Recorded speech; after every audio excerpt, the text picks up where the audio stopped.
Well, hello everyone. Good afternoon or good evening.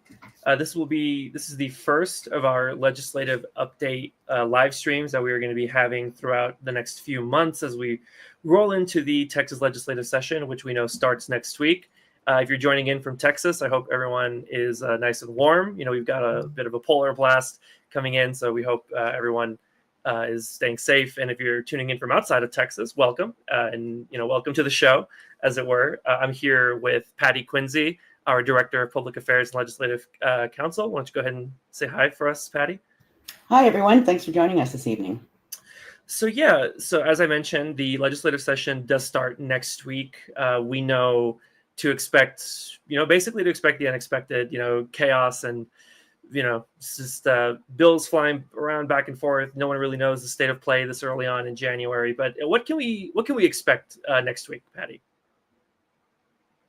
Well, Marco, I think you encapsulated it very well. It's going to be a lot of chaos. In fact, there's still a lot of chaos going on in the speaker's race as we speak. So while usually the speaker is elected the first day of the first session, which is going to be Tuesday, there's rumors that might even be delayed because there's so much kind of infighting going on within the Republican Party that holds the majority right now in the House. So you bet it's going to be an exciting time, and we actually are going to have a few bills that we'd like to tell you about that are going to be some great bills that have already been filed that are well aligned with our Bill of Rights, and that's our Educators' Bill of Rights that our members kind of created and designed. Usually our legislative agenda is something that our legislative committee comes up with after some, careful, thoughtful process, but this was unique. We went to the front lines, asked the real experts, our teachers, our support personnel, exactly what they needed to get better working conditions, which we all know is ultimately better learning conditions for kids. That's great, Patty. Let's go ahead and get those 5 bills on the screen right now, if we can.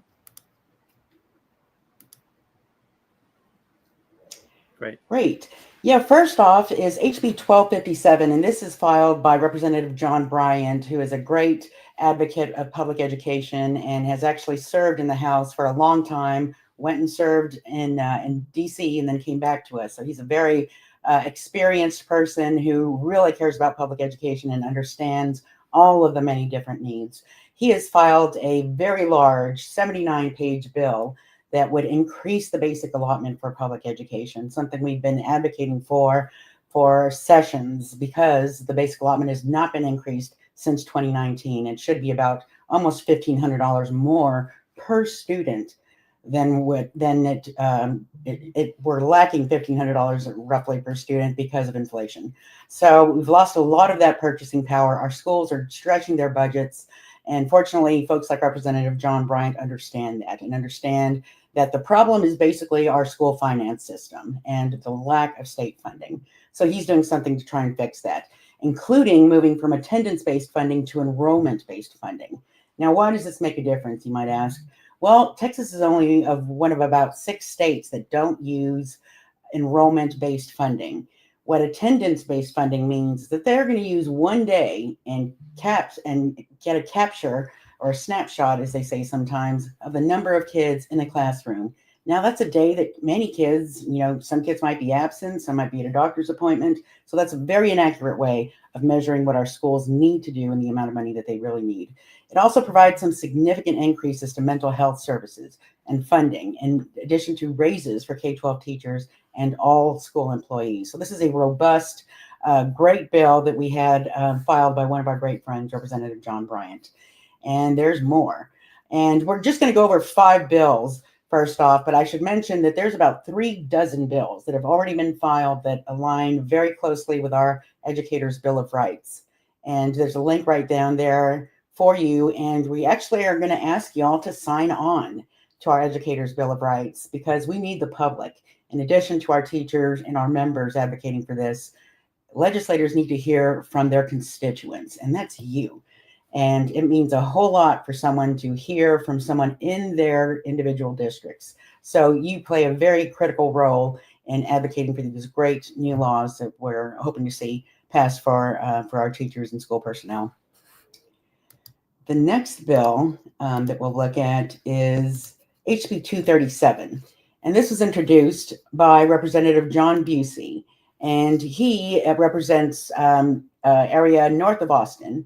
And this is another great bill that would affect state employees, which actually includes our higher education employee members. Many of you know we are merged now with the American Association of University Professors. So we are very excited to have the AAUP folks as part of our membership. And higher ed is just more and more becoming a focus at the legislature. So this is another issue that we need your help on. We need constituents, we need parents, we need family members, people who've used our great university systems to call up your legislators. Tell them exactly what that meant to you and why our institutions need the resources to properly serve the diverse student body that our schools get every year and that our universities get as well. This is another interesting bill because he includes part-time employees. There's a lot of part-time employees that work in the higher ed realm. There's a lot of adjunct faculty who might not have a full-time status, or even graduate students who take on part-time status for work. So the part-time raise is very, very critically important for a lot of folks who work in the university and college sphere. This, again, a very thoughtful bill. John Busey made sure to not extend the state pay raise to legislators, to board members or commissioners, people who already make a lot of money or are well off. So again, a very thoughtful bill from another good friend of ours, Representative John Busey. Next up is House Bill 419, and this is by another great friend of ours, Representative Terry Mesa. And this would establish a bare minimum $15 an hour minimum wage for school bus drivers, or the minimum wage of the federal minimum wage, whichever is higher. Now, this is really important because, and this, mind you, this would only apply to districts with 4,500 students or more. So not the rural districts, but the larger districts. This is critically important because if you've seen any headlines over the past couple of years, you've seen there's been a shortage of bus drivers. As you can imagine, and as I can only imagine, that's an incredibly stressful job with a lot of responsibility. So it's only fair that we pay people, the bare minimum of $15. They should earn a lot more than that, but establishing a minimum, I think, creates more professionalism for what this position entails and the responsibility that these folks take on.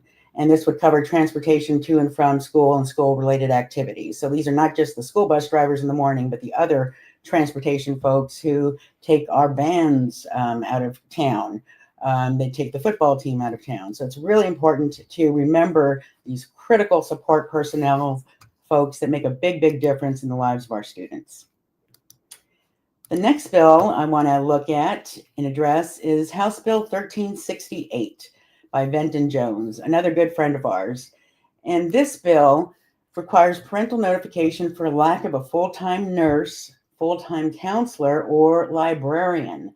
Now, this didn't used to be as important a bill as it is now, even though we've been trying to file this bill for the last dozen or so years. But remember, during the pandemic, a lot of parents assumed there were nurses on campus. People just thought, surely there's a nurse on campus if there's a COVID outbreak, if something health-related comes up, my kid's in good hands. That is simply not true. In fact, there's no mandatory ratio for the number of students in a school who should have a nurse present. So this would let parents know that, so that parents are aware that they can't rely on someone at school to take care of their students' health needs, some that are very complex needs for some of the students. It would allow written notice on a website, so this would cost schools nothing. And it would apply, again, to bigger districts with 10,000 or more districts, and would provide bilingual notices as necessary. So again, this is just a transparency bill that would let parents know exactly what's going on in their campus, something that we are very, very much in support of, because we know that when parents are informed, they're better able to coordinate and work together with teachers to make sure their students and their kids get the best resources that they actually need. The next bill we're going to look at will bring us to our first guest that we're going to have here for our first Educating Texas series this year. And this one is introduced by Representative Mihaela Plessa. And she knows a thing or two about cost of living adjustments for TRS retirees and about pensions, because she serves on the Pensions, Investments, and Financial Services, otherwise known as the PIFS Committee. So she's very well versed on these issues. And although we know about the WEP and GPO that just passed, I'll speak a little more about that in a minute. This is a critically important issue because our teachers are simply not getting their due here in Texas. The state is simply not putting in its fair share into the teacher retirement system of Texas. Even though this is a very strong, robust system that serves a whole lot of people, this is a really important thing that needs to be shored up because our teachers are, a lot of times when teachers take their job, they're told, well, it's low pay, but you're going to have good benefits, so don't worry about it. Well, that promise has kind of gone by the wayside.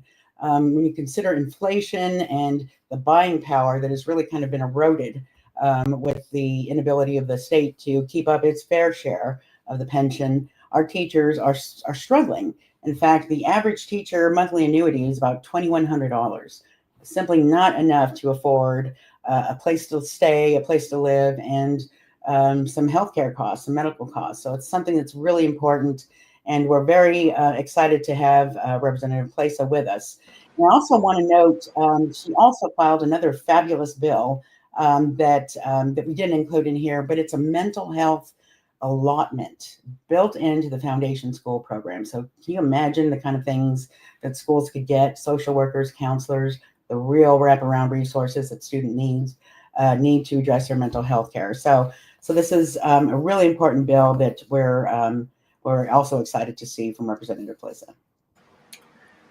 Thanks, Patty. And we will have Representative Plesa on, but until for the next few minutes, I just want to go over, these are some great bills. I mean, you've got great bills from heavy hitters, friends of the org, so to speak. Patty, why don't you tell me a little bit about what happens? So every year or every 2 years, we hear about some great bills that are filed, from our friends at the state capitol on both sides of the aisle. But then things fall through the cracks. You hear one news story, and then it doesn't. You never hear about it again. These bills die in committee. What can people watching do to let their representatives know that they want action on some of these great bills? They can call their representatives, and we make this really easy for you to connect and find out who represents you and to connect with them. And we're also going to include a link to our legislative hotline and a way to sign up for that. Many of you are probably already on it if you've heard about this, but if you're not, this is a critically important publication that we put out on Fridays that sums up the past week, the coming week, and ways that you can get involved. We also include references to our events like this one. We're going to have testimony preparation, kind of a testimony training for folks who've never done it before. So this doesn't have to be a scary process because remember, these folks often forget it, but they work for you. So they should be listening to you. So the more they hear about a bill, the more they get demands for a hearing on the bill, the more they're going to react. So it's really important that we stay coordinated as a community, as the pro-public ed community. So I'm really grateful that many of you are tuning in today and taking your personal time because this is an issue that affects all of us. And Marco's right, there's a lot of politics that go on in the inside of the building. But what's critical for them to know is what the people outside the building are thinking about and feeling, the people who are voters. And Marco, a lot of times, I hear people say, well, vouchers are just a foregone conclusion. There's no way we're not going to be able to oppose vouchers this legislative session. Well, that's completely wrong. In fact, we're already hearing cracks from some of the new representatives that got elected. These were people who were handpicked by Abbott because Abbott wanted to oust Republicans who are pro-public ed in the primaries. But even these folks are saying, wait a minute, this isn't what my constituents want. This isn't what I signed up for. I mean, this is a hard push for universal vouchers, basically welfare for the wealthy, letting people who already have their kids in private schools go to school on our dime. So it's so important that every one of your legislators, your representatives hears directly from you, not only about you opposing vouchers, but the things that you are for, like our Bill of Rights bills that you can stay in touch with. Again, on our legislative hotline, we'll go through every one of these bills every week. We go through a different set of bills on different topics. But it's really important to remember that while there's a lot of noise out there from Abbott, saying that vouchers are a foregone conclusion, that's him trying to sell this. That's him trying to put pressure on the people who are inside the building. But remember, the people on the outside of the building, you're the voters. You're the ones who put them there. And if these folks want to get elected again, they're going to have to do the bidding of the voters and their constituents, which is you. So thank you very much for tuning in and for continuing to tune into our ongoing series. Thanks, Patty. I hope everyone listening, takes Patty's words seriously and spread that message far and wide. I now know that Representative Plesa is now on the call. I just want to get a chance to introduce her, the state representative for Texas House District 70. That covers, a lot of Plano, Richardson, a little bit of Dallas, a little bit of Allen. So I want to go ahead and bring her onto the stage right now. Hi, everybody. Can y'all hear me? Yes. Yeah, we hear you loud and clear. Thanks for coming on. And I know I'd like to get you and Patty, talking about, what's to come in this session. Thank you so much for having me. Good evening, everybody. Thanks for joining us, Rep. I was just mentioning how you serve on the Pensions and Investments Committee. And so you're very well versed on pensions and the teacher retirement and all the kind of issues that teachers are facing with their retirement. But of course, the biggest news in the world right now is the Social Security Fairness Act, which was signed into law on Sunday by President Biden. And this was a bill that took 40 years in the making, something our members fought for decades to win. So this was a big, big win for us. And it repeals the windfall elimination provision and the government pension offset provision, which robbed public school servants, including teachers and school staff, of Social Security benefits that they earned, even Social Security benefits from their spouses. So this is a huge, huge win.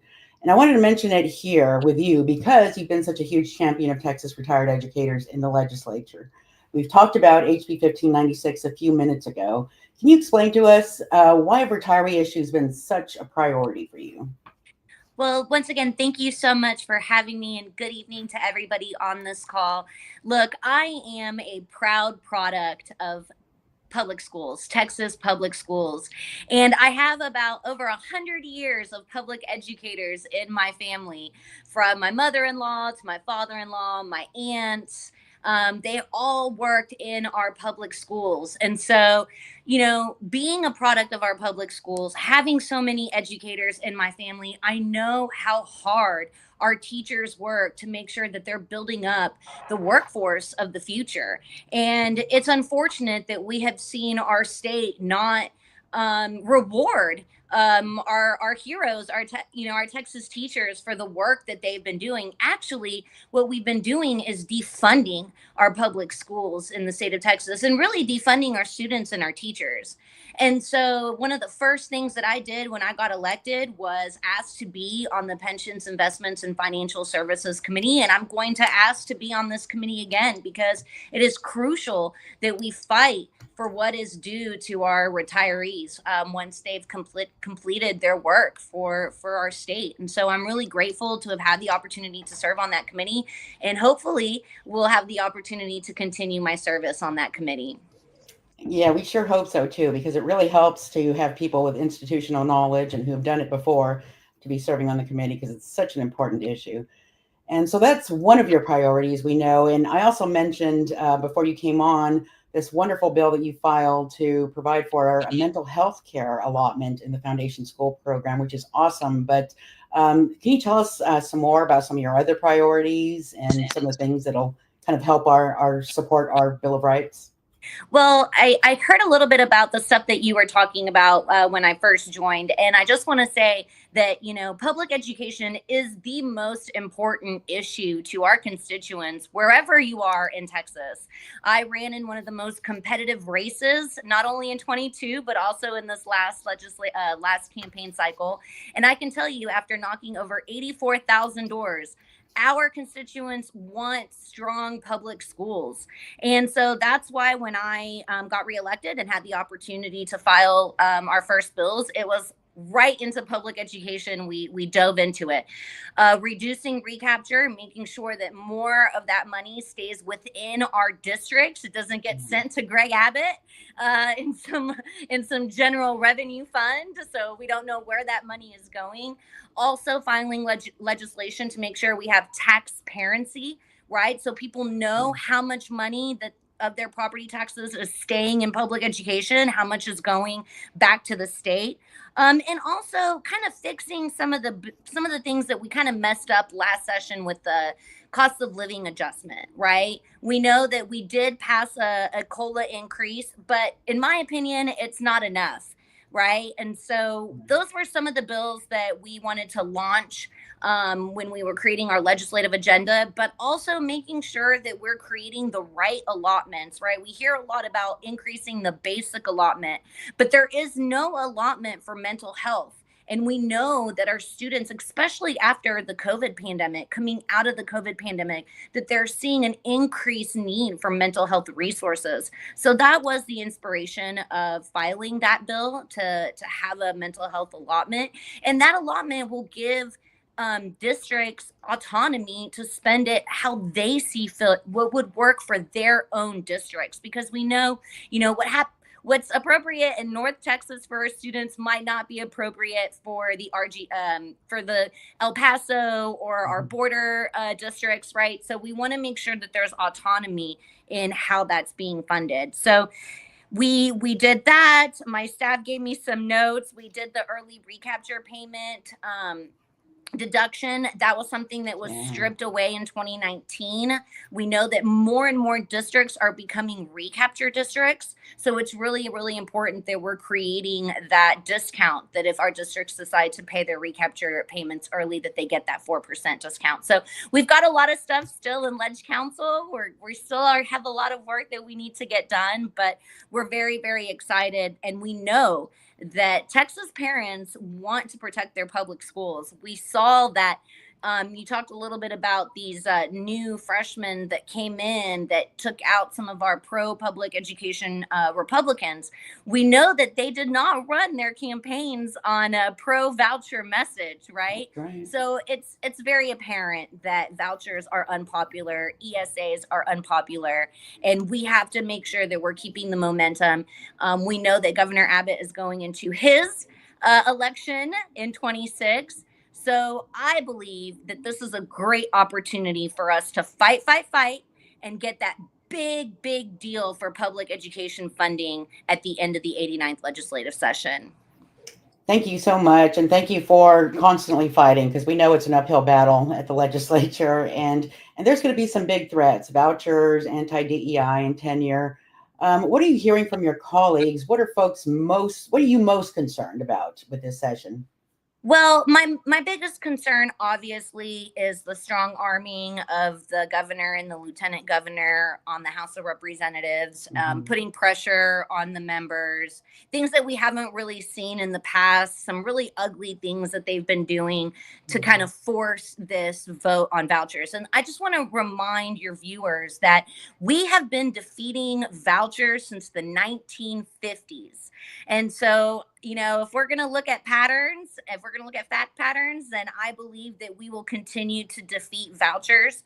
But once we go in and see the bills that they're filing and what they're trying to bring up, we want to make sure that we're bringing parity, right? Our public schools have a lot of things that they're mandated to do. And if we're going to have a conversation about giving our tax dollars to private schools, they should have the same mandates that our public schools have. So we'll see how that conversation goes. I don't think that they're going to like that very much. But we're going to fight, and we're going to find the cracks in these bills. And I strongly believe that we are going to build another bipartisan coalition, and we're going to defeat the voucher scams once again.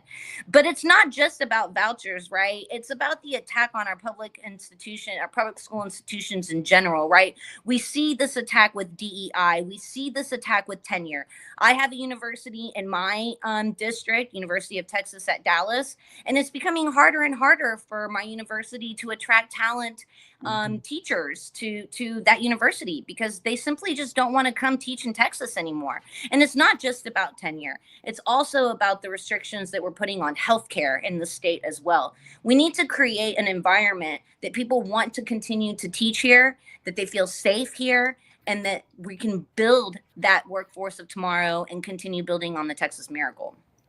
Yeah, and along those lines, you're right. There's a lot to expect from the other side, the anti-public education folks. But as we go into next week, and I know people, feel, might feel a little scared going into this, what's something you'd say to folks who think nothing good can happen at this legislature? Well, look, I will say that there's a lot of good that can come out of this legislature. And I'm proud to be, a Texas Democrat. I'm proud to fight for our public schools. I know that when we fight, we win. And I know that when we reach across the aisle and we build those bipartisan coalitions, that the job does become easier. And so our job right now as members is to start building those relationships with some of these new members to find out a little bit more about their districts and about what they want to see coming out of the 89th legislative session. I don't think that rural Texas wants to defund their schools. I don't believe that, right? I don't believe that people want to see a mass exodus of public educators in Texas, right? And so we need to build those coalitions again, and we need to have honest conversations. Look, in Plano, Texas, just this week, we saw what happened. A private school shut their doors down without telling anything to anybody. People's tuition was lost. Educators didn't have their paychecks signed. This is the conversations we need to have when we're talking about giving your tax dollars to unaccountable private schools. Because what happened to the private school in my district could happen to anybody. Mm-hmm. Right. And so it's just continuing to have those honest conversations and not letting the governor and the lieutenant governor bully us because they did take the largest bribe in Texas history, $10 million from the largest voucher scammer in the nation, Mr. Yass. And so let's not forget that Governor Abbott has a large debt he needs to pay, but we got to fight and we got to stop it. Thank you so much. Those are really great, inspiring words. And it's nice to know that we've got real fighters like you who have that never give up attitude and who are going to protect kids and teachers at all costs. So we really thank you for joining us tonight, Representative Plesa. It is the honor of my life to serve the constituents of House District 70 and to fight for public schools. Like I said, I was an English second language student. I had a really difficult time going through elementary and middle school. And it was the investment of my teachers that gave me the opportunity to serve the state of Texas in this capacity. And so it's only right that we give back. And so I'm going to continue fighting, but I can't do it alone.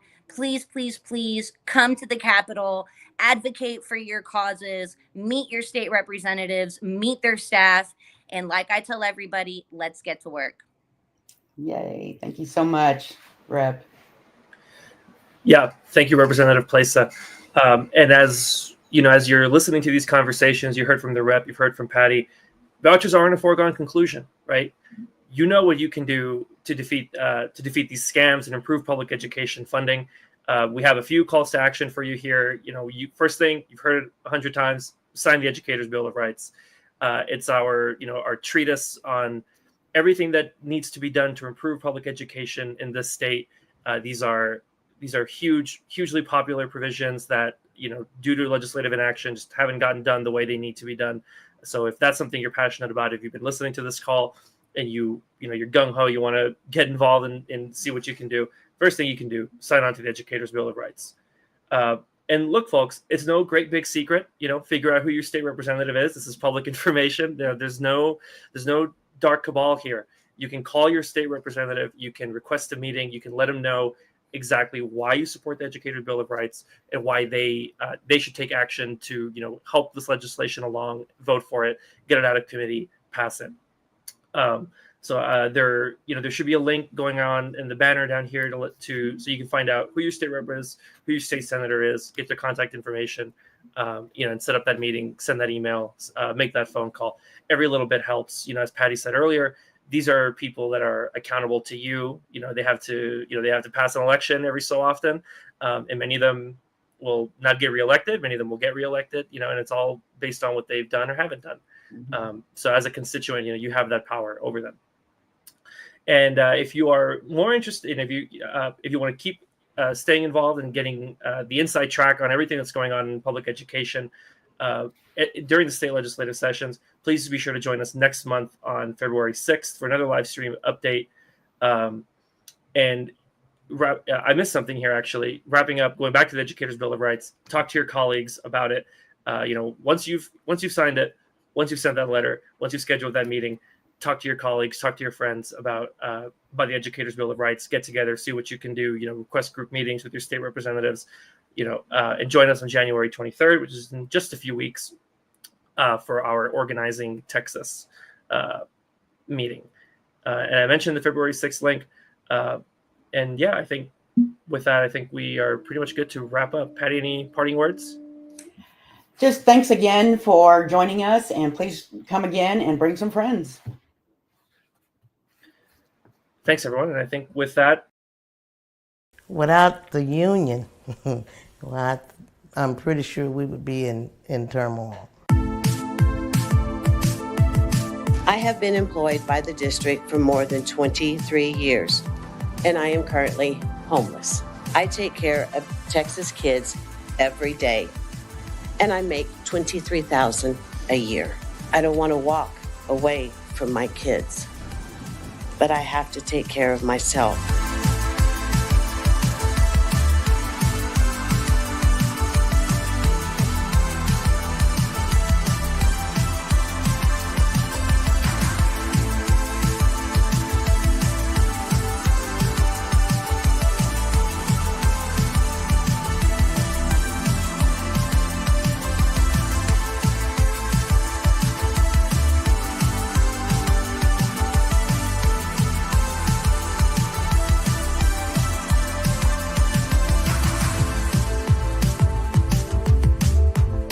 Freedom doesn't come like a bird on the wind, and it doesn't fall down like pouring rain.